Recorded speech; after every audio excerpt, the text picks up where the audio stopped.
Bismillahirrahmanirrahim. Assalamualaikum warahmatullahi wabarakatuh.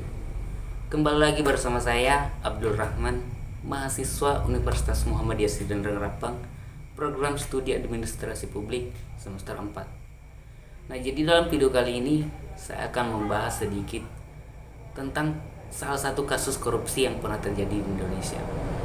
Nah, belum lama ini kita mendengar kasus korupsi yang menjerat Gubernur nonaktif Sulawesi Selatan, yakni Nurdin Abdullah.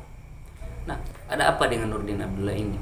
Oke, Nurdin Abdullah divonis 5 tahun penjara dan denda 500 juta rupiah terkait kasus suap dan gratifikasi. Ia juga dihukum pidana uang pengganti sebesar 2,18 miliar dan 380.000 dolar Singapura. Tak hanya itu, ia juga dicabut hak politiknya selama 3 tahun setelah selesai menjalani masa pidana 5 tahun penjara. Di sini Nurdin Abdullah terbukti menerima suap dan gratifikasi mencapai 13 miliar dari beberapa pengusaha terkait proyek yang ada di Sulawesi Selatan. Nah, kenapa hal ini bisa terjadi? Nah, peneliti Indonesian Corruption Watch atau ICW, Egy Primayoga, mengatakan tersandungnya beberapa kepala daerah dalam pusaran korupsi. Salah satunya disebabkan oleh biaya politik yang mahal di Indonesia.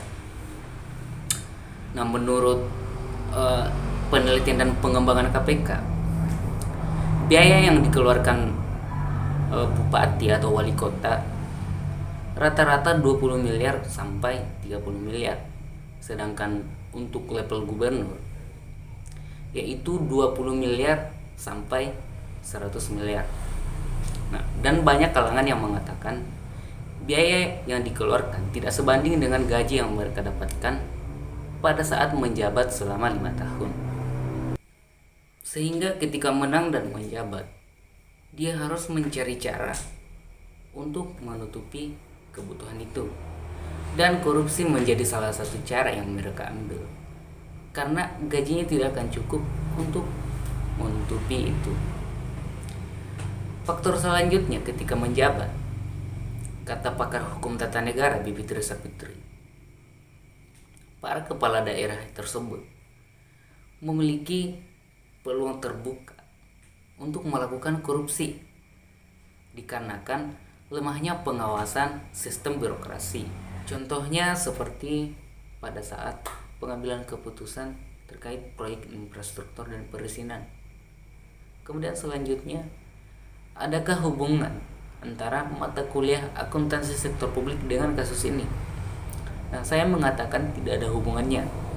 Kenapa? Karena di dalam mata kuliah akuntansi sektor publik itu pembahasannya mengenai pencatatan, pengeluaran, dan pemasukan keuangan di instansi pemerintahan. Sedangkan kasus ini yaitu kasus suap dan gratifikasi, yang mana kasus suap dan gratifikasi atau kasus korupsi itu lebih mengarah kepada pembahasan di mata kuliah pendidikan anti korupsi.